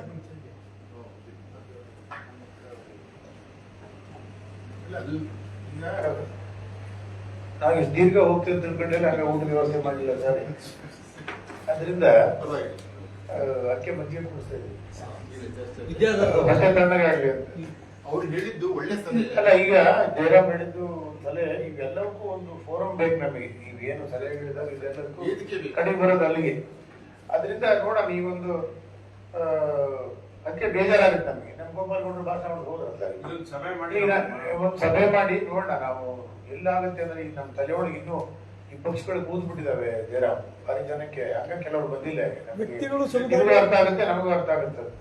ಇಲ್ಲಿ ನಾವು ಹೊರಟಿದ್ವಿ, ಹೊರಟ ಮೇಲೆ ಅದು ನಿಲ್ಲದೆಲ್ಲ ಹೋಗೋಣ. ನಾವು ಹೋಗಿ ಸರ್ಕಾರದಲ್ಲಿ, ರಾಜ್ಯ ಸರ್ಕಾರದ ಮಟ್ಟದಲ್ಲಿ ನಮ್ಮ ಕೈಲಿ ನಿಲ್ಕೊಂತ ಬೇಕಾದ್ರೆ ಬೆಂಗಳೂರಲ್ಲಿ ಒಂದು ಮೀಟಿಂಗ್ ಕರೆಯೋಣ. ಒಳಗೆ ಪ್ರಧಾನ ಮಲ್ಲಿಕಾರ್ಜುನ ಮಂಜಾತು, ನಮ್ಮ ಇಲ್ಲಿ ಲೋಕಲ್ MP ಉತ್ತರ ಕನ್ನಡದ್ದು, ಉತ್ತರ ಕನ್ನಡದಲ್ಲೂ ಅಡಿಕೆ ಸಮಸ್ಯೆ ಅವ್ರನ್ನೂ ಕರೆಯೋಣ. ಅಲ್ಲಿ DCC ಬ್ಯಾಂಕು, ನಮ್ಮ DC ಬ್ಯಾಂಕ್ ಚಿಕ್ಕಮಗಳೂರು, ಈ ಥರದಲ್ಲಿ ಕರೆದು ಬೇಕಾದ್ರೆ ಬೆಂಗಳೂರಲ್ಲಿ ಒಂದು ಮೀಟಿಂಗ್ ಕರೆದು ಆಯ್ತು ಒಂದು 10 ಜನ 15 ಜನದ ಮೀಟಿಂಗ್ ಕರೆದು ಈ ಸಮಸ್ಯೆ ನಮಗೆ ಅರ್ಥ ಆಗಿದೆ. ಈಗ ಸೈಂಟಿಸ್ಟು ಅಥವಾ ಯಾರ್ಯಾರು ಏನೇನೋ ರಿಸರ್ಚ್ ಮಾಡಿದ್ರು ಅವರೆಲ್ಲ ಇದ್ರು, ಡಿಪಾರ್ಟ್ಮೆಂಟ್ ಇಂದ ಸಮಸ್ಯೆಗಳು ಗೊತ್ತಿದ್ದು ಇರ್ಲಿ ಅಂತ ನಾವು. ಯಾಕೆಂದ್ರೆ ನಾವು ರಾಜಕಾರಣದ ಹೊರತುಪಡಿಸಿದ ಸಭೆ ಆಲ್ ಪಾರ್ಟಿ ಇವ್ರನ್ನ ಲೀಡರ್ಗಳನ್ನ ಕರೆಯೋಣ. ಅವ್ರೆ ಪ್ರಕಾಶ್ ಅವರಲ್ಲಿ ಯಡಿಯೂರಪ್ಪನವರು, ದೇವೇಗೌಡರು, ಕೆಲವರು ಯಾರ್ಯಾರು ಬರೋದು ಸಾಧ್ಯ ಆ ಮಟ್ಟದಲ್ಲಿ ನಾವು ಹೌದು ಕರೆಯಕ್ಕಿಂತ ಹೋಗ್ಬಿಟ್ಟು ನೀವು ಈಗ ಮಾಡೋಣ. ಅಲ್ಲ ನೋಡೋಣ, ಅದು ಆ ದಿಶೆಯಲ್ಲಿ ಇಲ್ಲ ಈ ಸಭೆಯ ಮೊದಲು ಆಲ್ ಪಾರ್ಟಿ ಕರೆಯೋಣ. ಬಟ್ ನಾವು ಕರೆಯೋಕ್ಕಿಂತ ಮೊದಲು ನಾವೊಂದು ನಮ್ಮ ಕೆಲಸ ಏನು ಇಲ್ಲಿ ಸೇರಿದಕ್ಕೆ ಅಷ್ಟಕ್ಕೆ ಮುಂದೆ ರೆಡಿ ಮಾಡ್ಕೊಂಡು ಹೋಗೋಣ. ನಾವು ಚರ್ಚೆಗಳು ನಾವು ಮಾಡ್ತಾ ಕೂತ್ರೆ ಅದಕ್ಕೆ ನೆವರ್ ಎಂಡಿಂಗ್, ಅದಾಗೋದಿಲ್ಲ. ಆ ಕಾರಣಕ್ಕಾಗಿ ನೆಕ್ಸ್ಟ್ ನಾನು ಜಯಂತು ಪ್ರಕಾಶ್ ಜೊತೆ ಕೂತು ಚರ್ಚೆ ಮಾಡಿ ಸೈಂಟಿಸ್ಟ್ಗಳದ್ದು ಒಂದು ಒಪಿನಿಯನ್ ತಗೊಂಡು ಏನು ಬೇಡಿಕೆ ಇಟ್ಕೊಂಡು ಮಾಡ್ಬೋದು ಮಾಡಿ ನೋಡೋಣ. CM DCMನ ಫಸ್ಟ್ ಭೇಟಿ ಮಾಡಿ, ಹಾರ್ಟಿಕಲ್ಚರ್ ಮಿನಿಸ್ಟರ್ನು ಮಲ್ಲಿಕಾರ್ಜುನ ಇಟ್ಕೊಂಡು ಭೇಟಿ ಮಾಡಿಬಿಟ್ಟು ನಮ್ಮ ಇವನ್ನೆಲ್ಲರೂ ಕರೆಯೋಣ. ನಮ್ಮ ಅವನು MLAs ಈ ಭಾಗದಲ್ಲಿ ಪಕ್ಷಾತೀತ ಕರೆದು ಅಲ್ಲಿ ಒಂದು ಬೆಂಗಳೂರಲ್ಲಿ ಮೀಟಿಂಗ್ ಮಾಡಿ. ಇಲ್ಲಿ ಉಪಯೋಗ ಆಗಲ್ಲ, ಇದು ಸುಮ್ಮನೆ ಈಗ ಒಂದು ಪ್ರಾರಂಭ ಆಗಿದೆ ಅಂತ ಹೇಳಿ ಅದು ಗಿಡ ಬೀಜ ಹಾಕಿದೀವಿ ಈಗ ಪ್ರಕಾಶ್, ಅದು ಅಲ್ಲಿಗೆ ಇದನ್ನ ಈ ವಿಷಯ ಇದೆಯಲ್ಲ, ನನಗೆ ಭರವಸೆ ಯಾವ ಸಂಘ ಸಂಯೋಗಗಳು ನೆಂಟಿಗಳನ್ನು ಮೀಟಿಂಗ್ ಮಾಡೋದು ಇದಾಗತ್ತೆ ಅಂತ ನನ್ಗೆ ಇಲ್ಲ ಅದಕ್ಕಿಂತ ಬಿಟ್ಟರು ಅಂತ ಆಗ್ಬಾರ್ದಲ್ಲ. ಇವರೆಲ್ಲ ಇದಾವಲ್ಲ, ಇವರೆಲ್ಲ ಹೇಳ್ತಾ ಇದ್ದಾರಲ್ಲ, ಯಾರು ನಾನ್ ಗವರ್ಮೆಂಟಲ್ ಇವರಿದ್ದಾರೆ, ಇಂಟ್ರೆಸ್ಟೆಡ್ ಇವರಿದ್ದಾರೆ, ಅವ್ರನ್ನ ಸಂಘಟಿಸಿ ಅವ್ರನ್ನ ನೀವು ಮಾಡಿ ಮೋಟಿವೇಟ್ ಮಾಡಿ ಅದಕ್ಕೆ ಬೇಕಾಗಿರೋ ಫೈನಾನ್ಷಿಯಲ್ ಹೆಲ್ಪ್ ನಿಮ್ಮ ಮಟ್ಟದಲ್ಲಿ ಅದು ನಿಮ್ಗೆ ಸಾಧ್ಯ. ಅದಕ್ಕೆ ಶ್ರೀಧರ್ ಏನು ಅಂದ್ರೆ, ಈಗ ನಾವು ನಮ್ಮನ್ನು ಬಹಳ ತೊಂದರೆ ಕೊಡ್ತಾರೆ, ವಿರುದ್ಧ ಮಾಡ್ತಾರೆ ಅಂದ್ರೆ ದೂರ ಇಟ್ಬಿಟ್ರೆ ಜಾಸ್ತಿ ಕೊಡ್ತಾರೆ. ಸ್ವಲ್ಪ ಹತ್ರ ಇಟ್ಕೊಂಡು ಅವ್ರು ಇಟ್ಕೊಂಡೇ ಮಾಡ್ಬೇಕು. ನಾವು ಬರ್ಲಿ ಬಿಡ್ಲಿ ಮಾಡೋದಿಲ್ಲ, ಅವ್ರು ನಮ್ಗೇನು ಕೋಪರೇಟ್ ಮಾಡಲ್ಲ. ಆದ್ರೂ ಕೂಡ ಮತ್ತಿನ್ನೇನು ಮಾಡಬಾರ್ದಲ್ಲ, ವಿರುದ್ಧನ ಕಾರಣಕ್ಕೆ ಜೊತೆಗೆ ಇಟ್ಕೊಳ್ಳೋದಷ್ಟೇ. ಅದಷ್ಟೇ ಬಿಟ್ಬಿಟ್ರೆ ಬೇರೆ ಕಾರಣಕ್ಕಲ್ಲ. ಕರೆಯೋಣ. ಈಗ ಏನ್ ಮಾಡೋದು ಹೇಳಿದ್ರು ಕೊನೆಗೆ ರಾಜಕಾರಣ ಅಂದ್ಬಿಡ್ತಾರೆ, ಅದು ಬೇಡ. ನಾವು ಹಿಂದೆ ಅಡಿಕೆ ಅದಕ್ಕೆ ಹಂಗೆ ತಗೊಂಡು ಹೋಗಿದ್ದು, ನಾವು ರಾಜಕಾರಣ ಮಾಡ್ಲೇ ಇಲ್ಲ. ನಾವು 2002 ನಾವೆಲ್ಲ ದಡದಲ್ಲಿದ್ದವ್ರು, ಸರ್ಕಾರ ವಾಜಪೇಯಿ ಅವ್ರದ್ದಿತ್ತು. ಅದನ್ನ ಬಿಟ್ಟುಬಿಟ್ಟು ನಾವು ಎಲ್ಲರನ್ನೂ ಕರ್ಕೊಂಡು ಹೋಗಿ ಪ್ರಧಾನಮಂತ್ರಿಯವರಿಗೂ ಕೂಡ ನಾವು ಅದ್ವಾನಿ ಅವರು, ಪ್ರಧಾನಮಂತ್ರಿ ಅಜಿತ್ ಸಿಂಗು, ಶತ್ರುಘ್ನ ಸಿನ್ಹಾ, ಅವಾಗ ಅನಂತ್ ಕುಮಾರ್ ನಮ್ಮನ್ನು ಲೀಡ್ ಮಾಡಿ, ಅನಂತ್ ಕುಮಾರ್ ಪಾಪ ಎಲ್ಲದಕ್ಕೂ ಕೋಪರೇಟ್ ಮಾಡಿದ್ರು ಅವತ್ತಿನ ಮನೆ ಮಿನಿಸ್ಟರ್. ಅವ್ರಿಗೆ ಟೋಟಲಿ ಅದಕ್ಕೊಂದು ಪರಿಹಾರ ಬೇಕಾಗಿತ್ತು. ಅವ್ರಿಗೆ ಬಿಟ್ಬಿಟ್ಟು ಬೇರೆ ಅವ್ರ ತಲೆಯಲ್ಲೂ ಇಲ್ಲ, ನಮ್ಮ ಕಡೆಗೂ ಅದೇ ಬೇಕಾಗಿತ್ತು. ಅದು ಒಂದು ಲೆವೆಲಿಗೆ ಮುಡ್ತು. ಆಮೇಲೆ ಕಡೆಗೆ ಅದೇನೋ ನಾವೇ ತಗೊಂಡೋಗಿ ಎಲ್ಲೋ ಇಟ್ಬಿಟ್ವಿ, ಅದು ತಗೊಂಡೋಗಿ ವ್ಯತ್ಯಾಸ ಆಯ್ತು. ಬಂದಿದ್ದು ಮಾಡಿದ್ವಿ ನಾವು, ತಗೊಂಡೋಗಿ BN ಶಂಕರ್ ಕೈಲಿ ಕೊಟ್ವಿ. BN ಶಂಕರ್ ತಗೊಂಡೋಗಿ ಇಟ್ಕೊಂಡು ತಲೆ ಬಚ್ಚಿಟ್ಟು ಈ ತರದ್ದು ಒಂದು ಅರ್ಜಿ ಇಲ್ಲ ಅವ್ರಿಗೆ, ಮಾಡ್ಬೇಕು ಅನ್ನೋಂತ ಅರ್ಜಿ ಇಲ್ಲ. ನಮ್ಮ ಬೆಳೆಗಾರರಿಗೆ ಅರ್ಜಿ ಇಲ್ಲ.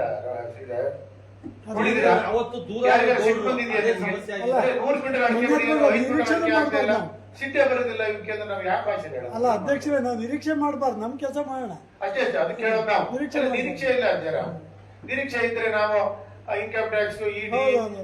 ಲೋಕಾಯುಕ್ತ ಮಾಡ್ಕೊಂಡು ಜಯರಾಮ್, ಕೂತಿದ್ರು ನಾವು. ಬೆಳೆಗಾರರು ಅವೆಲ್ಲ ಇಲ್ಲ. ನಾವು ಬೆಳೆಗಾರರಿದ್ದು ಮಾಡಿದ್ದು. ಹೊಡೆದ್ರೆ ಹೋದ್ರೆ ಹ್ಮ್.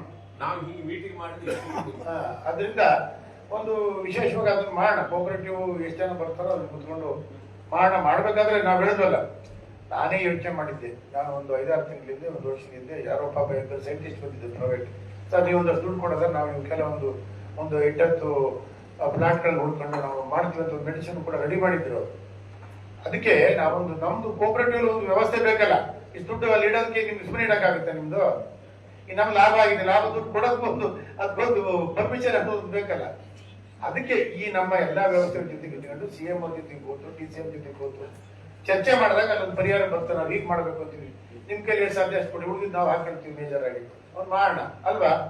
ಅದಕ್ಕೊಂದು ಒಂದು ಬೋರ್ಡ್ ಅಂತನೋ ಇದೇನೋ ಅಂತನೋ ಸದ್ಯಕ್ಕೆ ನೀವೇ ಬೋರ್ಡ್ ಅಲ್ಲ ಇಟ್ಕೊಂಡು ಪ್ರಯತ್ನ ಮಾಡಿ. ಯಾಕೆ ನಮ್ಮ ರೈತರಿಗೆ ಇಷ್ಟೇ, ರೈತರಿಗೆ ಏನು ಮಾಡಿದ್ರು ಇಷ್ಟೇ ಕಥೆ ಇದೆ. ಬಗರ್ಕುಂದು ಅದೇ ಸಮಸ್ಯೆ, ಇದ್ರ ಅದೇ ಸಮಸ್ಯೆ, ಮುಂದೆ ಅದೇ ಸಮಸ್ಯೆ. ಎಲ್ಲರಿಗೂ ಆದಂಗೆ ನಮಗೆ ಆಕತಿ. ಅದು ಕಲಿಗೆ ಬರೋದು ಏನೋ ಆಗುತ್ತೆ ಅಂತಿರ್ಲಿ.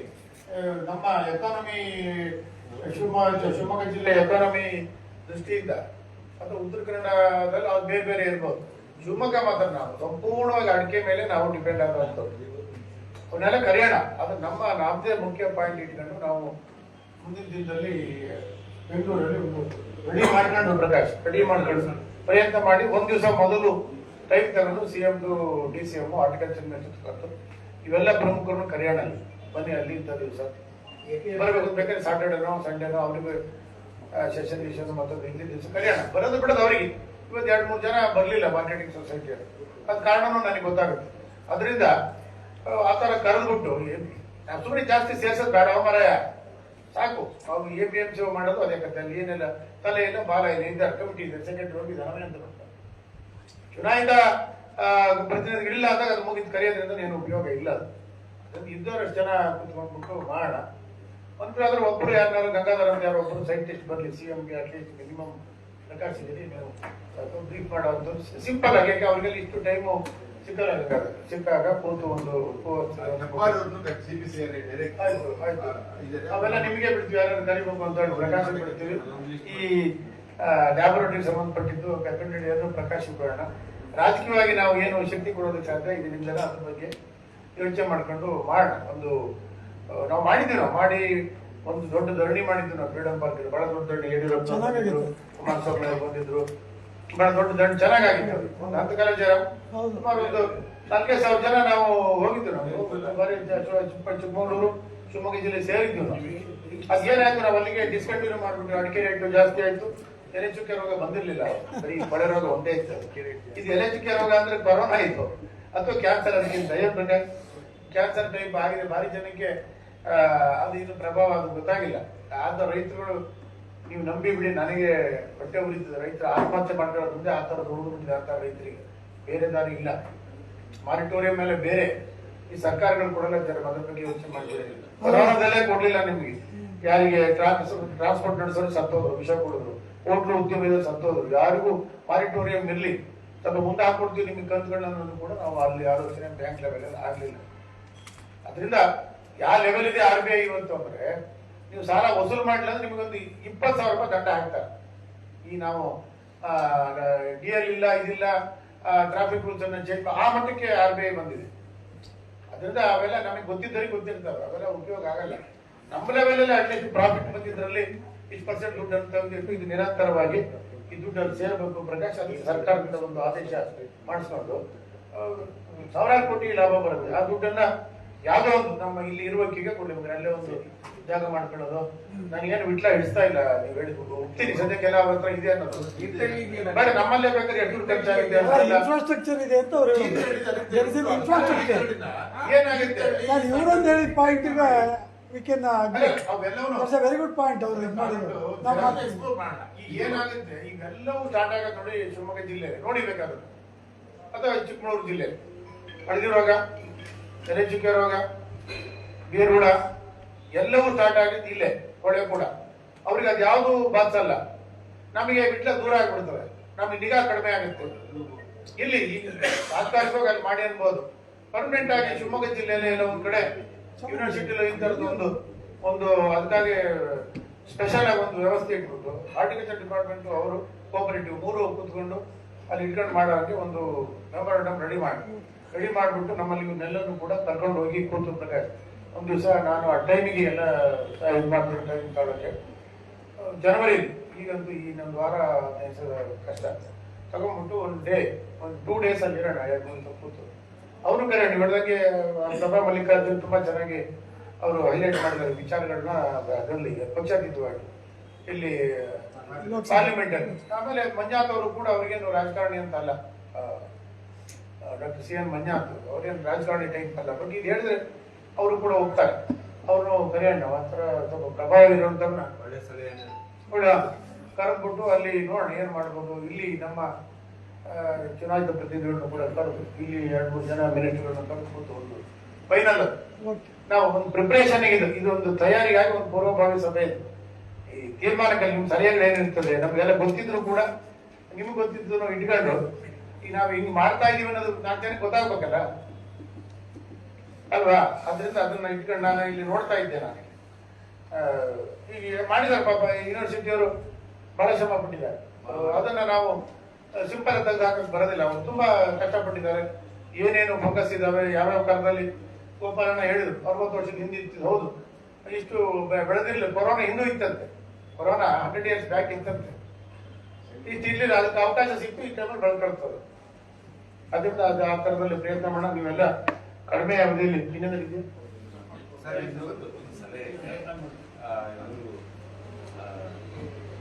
ಗಂಗಾಧರ ನಾಯಕ್ ಅವರು ಏನು ಇವತ್ತು ಕೊಟ್ಟಿದ್ದಾರೆ ಅಂದ್ರೆ ಇದನ್ನ ಇದು ನಮ್ಮ ರೈತರಿಗೆ ಗೊತ್ತಾಗಬೇಕು. ಅದು ಎಲ್ಲಾ ಕಡೆಗೂ ಎಲ್ಲಾ ಗ್ರಾಮ ಪಂಚಾಯತ್ ಗ್ರಾಮ ಸಭೆ ಮಾಡಿ ನೀವು ಈ ವಿಡಿಯೋ ಹಾಕ್ಬಿಟ್ಟು ಅವ್ರಿಗೆ ಒಂದು ಅವೇರ್ನೆಸ್ ಕ್ರಿಯೇಟ್ ಮಾಡಿ. ತುಂಬಾ ಉಪಯುಕ್ತವಾದ ಮಾಹಿತಿ ಇದೆ. ಇದು ಗೊತ್ತೇ ಇಲ್ಲ ನಮ್ಮ ಜನಕ್ಕೆ. ಅದು ಹೇಳಿದ್ದು ನನಗೆ ಈಗ ತಲೆ ಬಂದು ನಮ್ಮ ಸೊಸೈಟಿ ಜನರಲ್ ಬಾಡಿಗಳಿಗೆ ಹೇಳಿದ್ರು ಸಾಕಿದ್ದು, ಮಹಾಸಭೆಗಳಿಗೆ ಹೇಳುವಂಥದ್ದು ಬೇಗ ಹೋಗ್ತದ. ನೋಡಿ, ಇದು ನಾವು ಹೇಳಿದ್ರು ನಮ್ಮನ್ನು ಕೇಳಲ್ಲ. ಯಾವ ಸ್ಥಿತಿ ಅಂದ್ರೆ ಇವ್ರೇನು ತಪ್ಪು ಹೇಳ್ತಾರೆ, 2 ಕೆಜಿ 3 ಕೆಜಿ ಹಾಕ್ಬೇಕು ಅಂತಾರ. ದುಡ್ಡು ಉಳಿತದೆ, ದುಡ್ಡು ಉಳಿತದೆ. ಆಮೇಲೆ ಅದಕ್ಕೆ ಎಷ್ಟು ಬೇಕೋ ಅಷ್ಟು ಅದಕ್ಕೆ ಅನುಕೂಲ ಆಗುತ್ತೆ. ಮತ್ತಿದ್ರೆ ಇನ್ನು ರೆಸಿಸ್ಟೆನ್ಸ್ ಪವರ್ ಬರುತ್ತೆ. ಕಾಪರ್ ಸಲ್ಫೇಟ್ ಭೂಮಿ ಬಿದ್ದು ಭೂಮಿ ಇನ್ನೊಂದು ನೋಡಿ. ಈಗ ಇದನ್ನ ಒಂದು ಸ್ವಲ್ಪ ಟೆಕ್ನಿಕಲ್ ಆಗ್ತದೆ, ಸರಳವಾಗಿ ವಿಡಿಯೋ ಮಾಡಲಿಕ್ಕೆ ಸಿಂಪಲ್ ಮಾಡಿ ಅದಕ್ಕೆ ಮಾತ್ರ ನೀವು ಸ್ವಲ್ಪ ಅವ್ರಿಗೆ ಹೆಲ್ಪ್ ಮಾಡುತ್ತೆ. ಈಗ ಕೊಡ್ರೆ ಈ ಹಾರ್ಟಿಕಲ್ಚರ್ ಡಿಪಾರ್ಟ್ಮೆಂಟ್ ಅವರು ಗ್ರಾಮ ಸಭೆಗಳನ್ನು ಮಾಡಿ ಇದನ್ನು ಹೇಳಿದ್ರು. ಈ ವಿಡಿಯೋ ಪ್ರದರ್ಶನ ಮಾಡ್ತಾರೆ. ಇವರು ಸರಳವಾಗಿ ವಿಡಿಯೋ ಮಾಡ್ತಾರೆ. ಬಟ್ ಅವರಿಗೆ ಹಣಕಾಸಿನ ಕೊರತೆನೂ ಇದೆ. ಅದನ್ನ ಸರ್ಕಾರದಿಂದಲಾದ್ರೂ ಕೊಡಿಸ್ಬೇಕು. ಸ್ಟಾಫೇ ಇಲ್ಲ ಅವರಿಗೆ. ಮಾಡಿ ಅದು ಎಷ್ಟಿರ್ಬೇಕು ಅಂದ್ರೆ ಸಾಧ್ಯ 10 ನಿಮಿಷದೊಳಗಿರ್ಬೇಕು. ಅರ್ಧನೂ ಬೇಡ, 10 ನಿಮಿಷ. ಈ ರೋಗದ ಬಗ್ಗೆ 10 ನಿಮಿಷ ನೋಡಲ್ಲ ನಮ್ಮವರು. ವಿವರಣೆ ಬೇಡ, ಅವರು ಎಚ್ಚರಿಕೆ ಕ್ರಮಕ್ಕೆ ಹೇಳಿದ್ರಲ್ಲ, ಕಾಪರ್ ಸಲ್ಫೇಟ್ ಎಷ್ಟು ಹಾಕ್ಬೇಕು, ಸುಣ್ಣ ಎಷ್ಟು ಹಾಕ್ಬೇಕು, ಒಂದು ನೀವು ಹೆಲ್ಪ್ ಮಾಡ್ಬೋದು. ಯಾಕಂದ್ರೆ ನಾವು ಸೈಂಟಿಸ್ಟ್ ಎಷ್ಟೇ ಹೇಳಿದ್ರು ಸೈಂಟಿಸ್ಟ್ ಆಗ್ಬಿಡ್ತೀವಿ. ನೀವು ಸ್ವಲ್ಪ NGO ಗಳು ಹೆಲ್ಪ್ ಮಾಡ್ಬಿಟ್ಟು ಶ್ರೀಧರ್ ಹೆಲ್ಪ್ ಮಾಡ್ಬೋದು. ಸ್ವಲ್ಪ ಯಾವ ನನಗೆ ಒಂದು ಮಾಡಿ ಮಾಡಿ ತೋರಿಸ್ತೀವಿ ಸರ್. ಇವ್ರದ್ದು ಪೂರ್ತಿ ಒಂದು ಮಾಡಿ ಫೋಟೋ ಮಾಡ್ತೀವಿ. ಅಲ್ಲ, ಅವರು ತುಂಬಾ ಚೆನ್ನಾಗಿ ತೋರಿಸಿದ್ರು. ಈಗ ನನಗೆ ಸ್ವಲ್ಪ ನೋಡ್ತಾರೆ. ಅಲ್ಲ, ಅದಿರ್ಲಿ, 2 ತರ ಮಾಡ್ಬೋದು ಶ್ರೀಧರ್. ಒಂದು ಆಸಕ್ತಿ ಇದ್ದವ್ರು ನೋಡ್ತಾರೆ, ಇನ್ನೊಂದು ನಮಗೆ ಅರ್ಜೆಂಟಿಗೆ ಬೇಕೀಗ ಪೆನ್ಸಿಲಿನ್ ಇಂಜೆಕ್ಷನ್ ಕೊಟ್ಬಿಟ್ಟು ತಕ್ಷಣ ಜ್ವರ ಕಡಿಮೆ ಆಗ್ಬೋದು. 5 ನಿಮಿಷ 10 ನಿಮಿಷಕ್ಕೆ ಆದಂತದ್ದು ನಮ್ಮ ಹೌದು. ಅದನ್ನೊಂದು ಕರೆಕ್ಟ್ ಅಲ್ಲ, ಅವರು ಶಿವಮೊಗ್ಗ ಚಿಕ್ಕಮಗಳೂರು ಜಿಲ್ಲೆ 2 ಜಿಲ್ಲೆನೂ ಮಾಡಿದಾರೆ ಪಾಪ ಅವರು. ಮಾಡಿದಾರಲ್ಲ, ಅದನ್ನ ಆಯಾ ಜಾಗದಲ್ಲಿ ಹತ್ರ ಇರೋರು ಸರ್ ಅದನ್ನ ಹೋಗಿ ನೋಡ್ತಾರೆ. ಅದನ್ನೇ ಮಾಡಿ ಇದನ್ನೇ ಪ್ರಚಾರ ಮಾಡ್ತಾರೆ. ಯಾವ ತಗೊಂಡಿದ್ದಾರೆ ಅಲ್ಲ, ಅವ್ರಿಗೆ ಮಾಡಿಕೊಟ್ರೆ ನಾವು ಹೆಚ್ಚು ಕಡಿಮೆ ಒಂದು 10,000 ಜನ ತಲುಪಿಸ್ತೀವಿ ನಾವು ರೈತರುಗಳಿಗೆ. ನಮ್ಮ ಸೊಸೈಟಿಗಳು ಚಿಕ್ಕದಾಗಿ ಕೊಟ್ರೆ 5-10 ನಿಮಿಷದ ವಿಡಿಯೋ ಹಾಕಿ ನಾವೆಲ್ಲ ಸೊಸೈಟಿಗೆ ಬಂದ್ಬಿಟ್ರೆ ಅವ್ರವ್ರ ಗ್ರೂಪಿಗೆ ಹಾಕ್ತಾರೆ.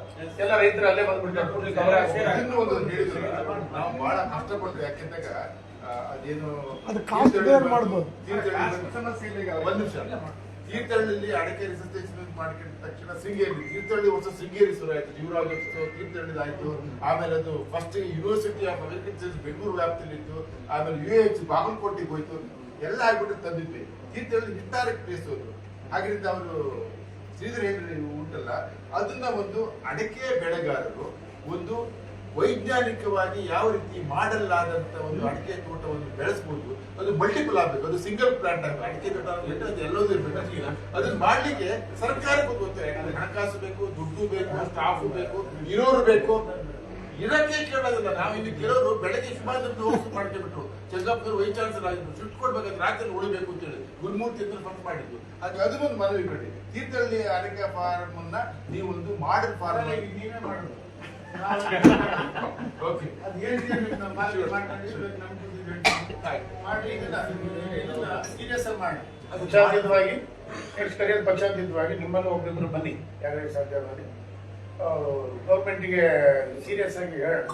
ನಾನು ಹಾರ್ಟಿಕಲ್ಚರ್ ಮಿನಿಸ್ಟ್ರು, CM, DCM ಕೂರಿಸ್ಕೊಂಡು ನಿಮಗೆಲ್ಲ ರೀತಿ ಚೆನ್ನಾಗಿ ಉಂಟು. ನೀವು ಮಲೆನಾಡು ಅಭಿವೃದ್ಧಿ ಮಂಡಳಿ ಇದ್ರಿ, ಸಹಕಾರ ವ್ಯವಸ್ಥೆ ಇದ್ರಿ, ಈಗ ಇದ್ರಲ್ಲೂ ಇದ್ರಿ, ಯಾವ್ದ್ರಲ್ಲಿ ಹಾಲು ಉತ್ಪಾದಕರು ಇದ್ರಿ. ಹಾಗಿರೋದ್ರಿಂದ ನಿಮ್ಮ ಅಲ್ಲಿ ನಾನು ಹಾಲು ಉತ್ಪಾದನೆ ಹೇಳ್ತಾ ಇದ್ದೇನೆ, ಸಗಣಿ ಉತ್ಪಾದನೆ ಹೇಳ್ತಾ ಇದ್ದೀನಿ. ವೆರಿ ಕೊಟ್ಟಿಗೆ ಸಗಣಿ ಹಾಕ್ರಿ ಅಂತ ನಾವು ಶುರು ಕೊಟ್ಟಿಗೆ ಮಾಡಿದ್ವಿ. ಗೊಬ್ಬರ ಸೊಸೈಟಿಗಳು ಕೊಟ್ಟಿಗೆ ಗೊಬ್ಬರ ಅನ್ನಿ. ನೀವು ರೈಟ್ ಪರ್ಸನ್ ಎಲ್ಲ ರೀತಿ ಈಗ ಅದು ಬಿಟ್ಬಿಡ್ರಪ್ಪ, ಅಂತ ಕಳೆನಾಶಕ ಹೊಡಿಬೇಡ್ರಿ, ಕೆಮಿಕಲ್ ಮೆನ್ಯೂರು ಕಡಿಮೆ ಮಾಡಿ ಮಾಡೋದಾದ್ರೂ ಕೂಡ ಹಾಕೋದಾದ್ರೂ ಮಣ್ಣು ಪರೀಕ್ಷೆ ಮಾಡಿ ಏನ್ ಬೇಕಾದನ್ನ ಹಾಕ್ರಿ. ಸಾವಯವ ಗೊಬ್ಬರ ಯೂಸ್ ಮಾಡ್ಬೇಡ್ರಿ. ಸಾವಯವ ಗೊಬ್ಬರ ಯಾಕೆ ಯೂಸ್ ಮಾಡ್ಬೇಡ್ರಿ ಅಂದ್ರೆ ಅಲ್ಲಿ ತೊಂದ್ರೆ. ಯಾಕೆ ಅಂದ್ರೆ ಮೊದಲು ಚೆನ್ನಾಗಿತ್ತು, ಕ್ಲೀನ್ ಆಗಿ ಮಾಡ್ತಿದ್ರು. ಈಗ ಬರೀ ಪ್ರೆಸ್ ಮಟ್ಟಿ ತಗೊಂಡು, ಅಂದ್ರೆ ಶುಗರ್ ಫ್ಯಾಕ್ಟ್ರಿ ಮಟ್ಟಿ ತಗೊಂಡು ಬರೀ ಯೂರಿಯಾ ಹಾಕೊಂಡು ಮಾಡ್ತಾರೆ ಬಹಳಷ್ಟು ಜನ. ಲಾಭಕ್ಕೆ ರೈತರು ಹಾಳಾಗ್ತಾ ಇದ್ದಾರೆ. ಅಂದ್ರೆ 3 ತಿಂಗಳು ಹಸಿರಾಗಿರುತ್ತೆ. ಜೆಡಿ ಅವ್ರಿಗೆ ಗೊತ್ತಿದೆ ಅಲ್ವಾ? ಅದ್ರದ್ದು ಮಣ್ಣು ಪರೀಕ್ಷೆ ಮಾಡಿ ಏನ್ ಡಿಫಿಷಿಯನ್ಸಿ ಇದೆ ಅಂತ ಹಾಕ್ತಾರೆ, ಏನೂ ಆಗಲ್ಲ. ಹೇಳಿದ್ರಲ್ಲ ನೀವು, ಒಬ್ಬ ಗಂಗಾಧರ ನಾಯ್ಕ ಹೇಳಿದ್ರು, ನೀವು 1 kg ಕಾಪರ್ ಸಲ್ಫೇಟ್ 300 ಗ್ರಾಮು ಇದು ಏನು ಸೊಂಡ ಹಾಕಿ ಅಂದ್ರೆ ನಮ್ಮ 3 kg ಹಾಕ್ತಾರೆ. 3 kg ಯಾರು ಹೇಳಿದ್ರು ಕೇಳಲ್ಲ ಸರ್. ತುತ್ತ ಕಡಿಮೆ. ನಾನು ಹೇಳ್ತೀನಿ 1.5 kg ಹಾಕರೋ ಸಾಕು ಅಂತ. ನಾನು ನಿಮ್ಗಿಂತ ಸ್ವಲ್ಪ ಜಾಸ್ತಿ ಇದೆ. ಒಳ್ಳೆ ಕ್ವಾಲಿಟಿ ಇಲ್ಲ. ಹಾ ಸರ್, ಈಗ ಅವ್ರು ಹೇಳಿದ್ರಲ್ಲ ಈಗೆಲ್ಲ ನನ್ನ ದೃಷ್ಟಿಯಿಂದ ಸುಣ್ಣಕ್ಕಿಂತಲೂ ಕಾಪರ್ 1% ಇದ್ರೆ ಅದು ಬಹಳ ಡೆಡ್ಲಿ ಇತ್ತು. ಸುಣ್ಣದಲ್ಲಿ pH ಹೆಚ್ಚು ಕಡಿಮೆ ಆಗ್ತದೆ, ನೆಟ್ ಕರೆಕ್ಷನ್ ಮಾಡಕ್ಕಿಂತ ಹೋಗೋದು ಅಂತಾನೆ. ಕಾಪರ್ ಅಕ್ಯುಮುಲೇಷನ್ಸ್ ಇದೆ ನಮ್ಮಲ್ಲಿ. ಕಾಪರು ಮಣ್ಣಲ್ಲಿ ಪರ್ಮನೆಂಟ್ ಆಗಿ ಉಳಿದ್ಬಿಡುತ್ತೆ. ಮತ್ತು ಪ್ಲಾಂಟ್ ಅಲ್ಲಿ ಅತಿಯಾಗಿ ಹೋಗ್ಬಿಟ್ಟಿದೆ. ಅದನ್ನ ಅಂತ ಉಪಯುಕ್ತವಾದಂತ ಇದೇನಲ್ಲ ಕೆಮಿಕಲ್ ಅಲ್ಲ ಅದು. ಆಗ ಇವೆಲ್ಲರೂ ಬೇಕಾಗಿದೆ. ಈಗ ನಮ್ಮಲ್ಲಿ ಕಾಪರ್ ಸಲ್ಫೇಟ್ ಎಲ್ಲ ಸೊಸೈಟಿಗಳು ಸ್ವಲ್ಪ ನೋಡಿ ಮಾಡಿ ತರ್ತಾರೆ. ರೈತರಿಗೆ ಏನು ಅನುಕೂಲ ಆಗ್ಬೇಕಾದ್ರೆ ಪ್ರಪೋರ್ಷನೇಟ್ ಅದಲ್ಲ. ಅದು ನೀವು ಹೇಳಿದ ಕತೆ ಮುಗಿದೋಗಿದೆ. ನೀವು ಒಂದೇ ಬೆಟರ್ ಸರ್. ಬೇರೆ ಝೋನಿಗೆ ನಾವೇನು ಭಾಳ ಹೊಡಿಸಿದ್ವಲ್ಲ, ಅದಕ್ಕಿಂತ ಕಾಪರ್ ಸಲ್ಫೇಟ್ ಸೇಫ್. ಇಲ್ಲಪ್ಪ,